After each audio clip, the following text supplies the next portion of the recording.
we all fall into traps sometimes. You know, like when you realize you made a bad choice. Yeah. And you kind of regret it. Definitely. But what if those traps weren't just, like everyday mistakes, but something bigger, like threats to our faith. Right. Or our integrity even. Yeah. That's an interesting way to think about it. So that's what we're doing today. We're going deep into this concept of traps, but from an Islamic perspective. Okay.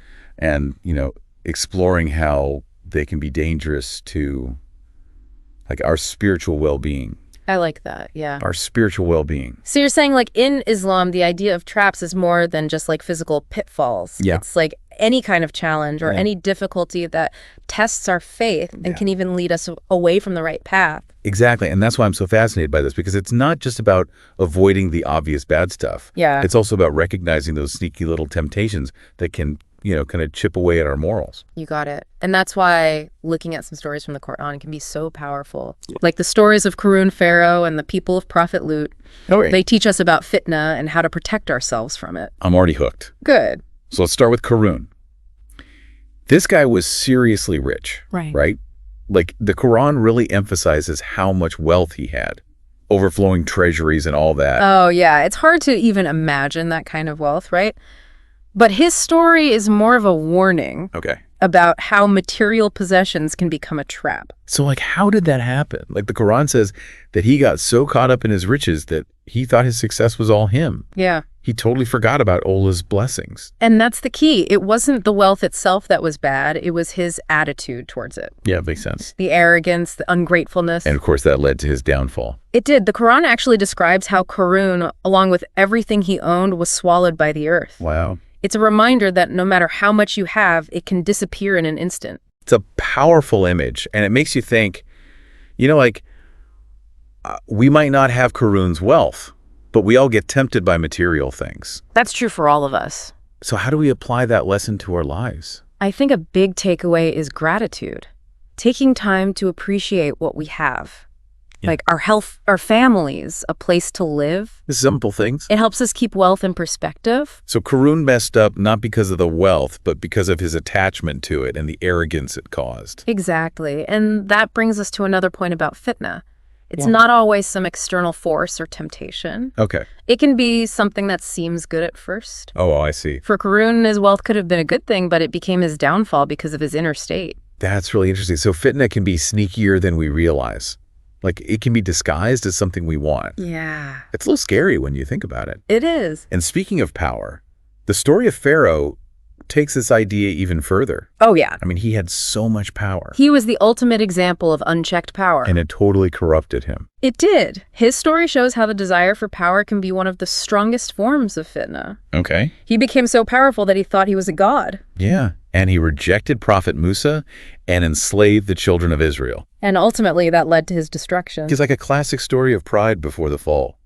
Yeah. The image of Pharaoh drowning in the Red Sea is powerful. It really is. His power just washed away. It's a reminder that even the most powerful people aren't immune to the consequences of their actions. That's right. And it makes us think, how do we handle power even in our everyday lives? Yeah, like are we consumed by it? Yeah. Or do we use it for good? Do we lead with humility or do we become arrogant and oppressive? It's a question we all have to ask ourselves. We do. Even in those small moments when we have a little bit of power. Exactly, like at work or in our families. Are we using it to help others? Or just to boost our own egos?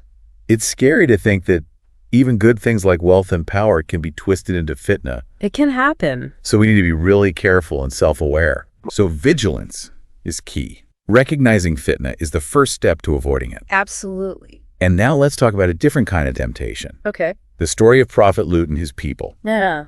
This one's always felt really powerful to me because it's about desires that are so human. Yeah. But when they're taken too far, they lead to terrible consequences. It's a warning about what happens when desires go against divine limits.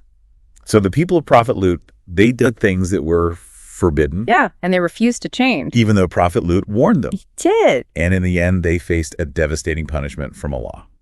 The Quran describes a rain of stones that destroyed their entire civilization. Wow. It's a reminder that our choices have consequences. Especially when we ignore divine guidance. Yeah.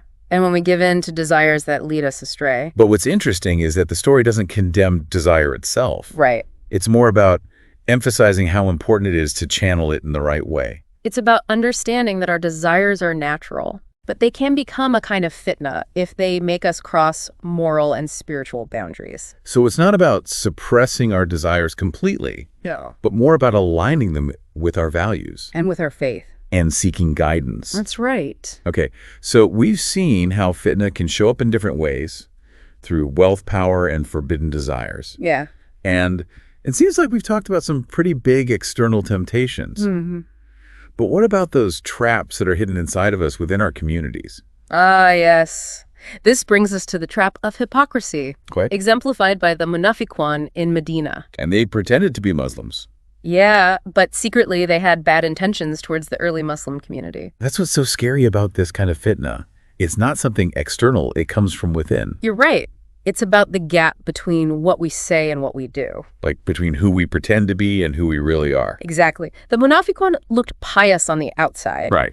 But they caused problems, spread rumors, and tried to undermine the Muslims. And that's why the Quran says that hypocrisy is even more dangerous than openly rejecting faith.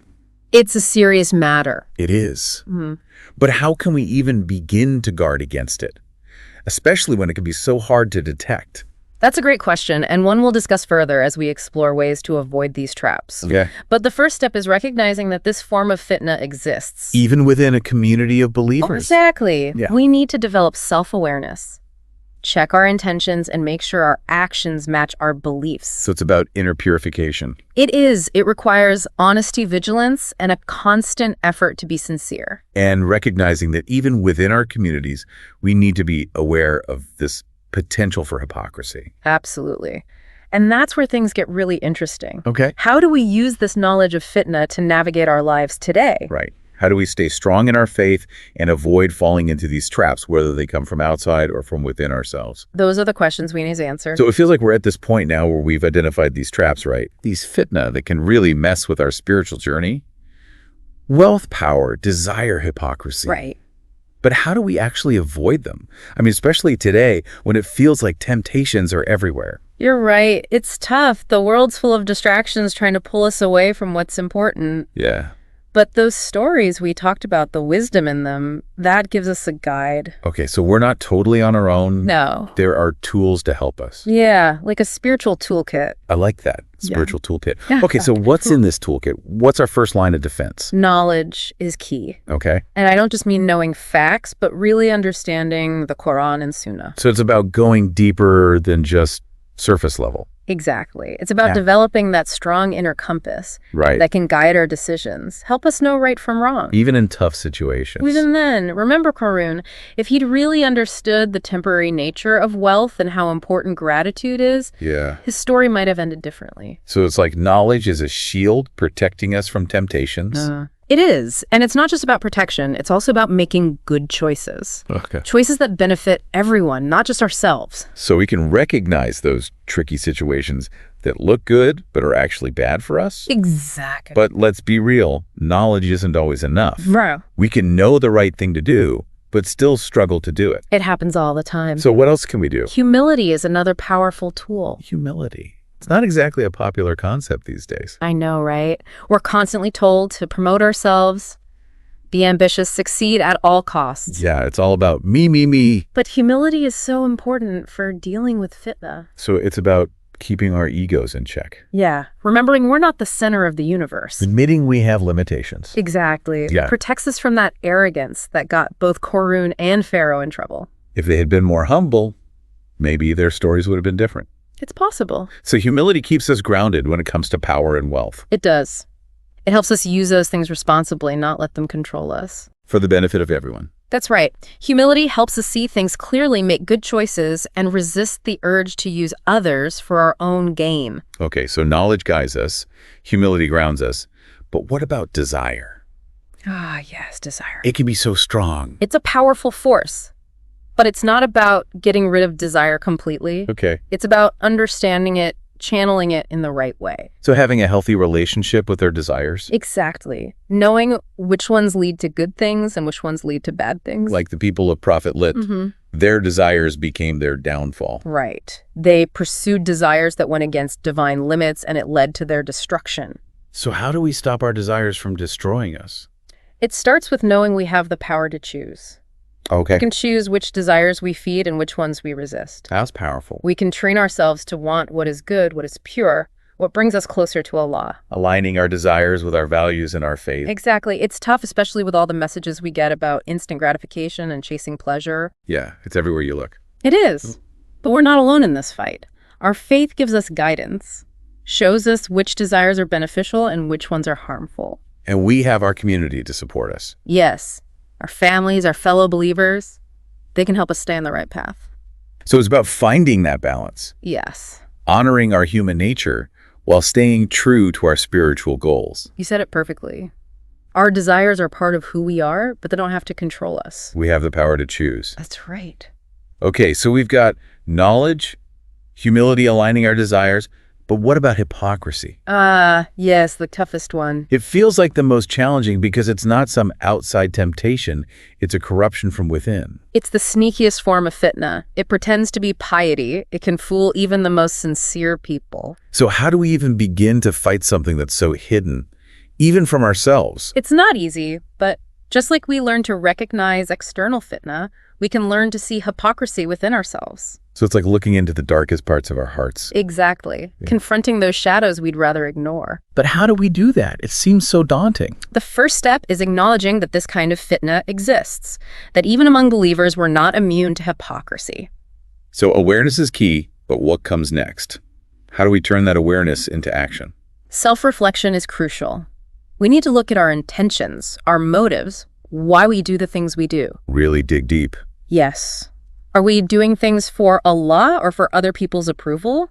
Do our words match our actions? Are we living our values authentically in public and in private? So it's about holding ourselves accountable. Absolutely. Making sure our inside matches our outside.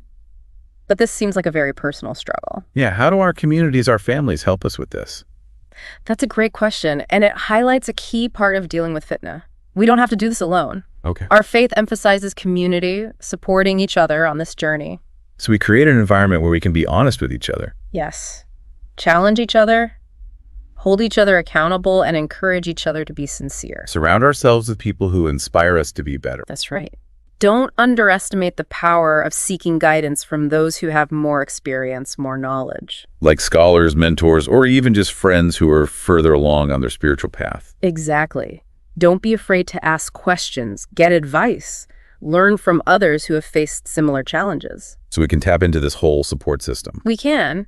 And remember, we can also be part of that support system for others. Yeah. Navigating fitna is a team effort. Sharing our knowledge, our experiences, our struggles strengthens the whole community. We're all in this together facing similar challenges, and we can learn from each other. That's right. And don't forget self-reflection. Taking time to assess our progress, admit our weaknesses, and renew our commitment to growth is so important. Like checking in with ourselves, asking, am I living according to my values? Is my ego getting in the way? Am I being hypocritical? Exactly.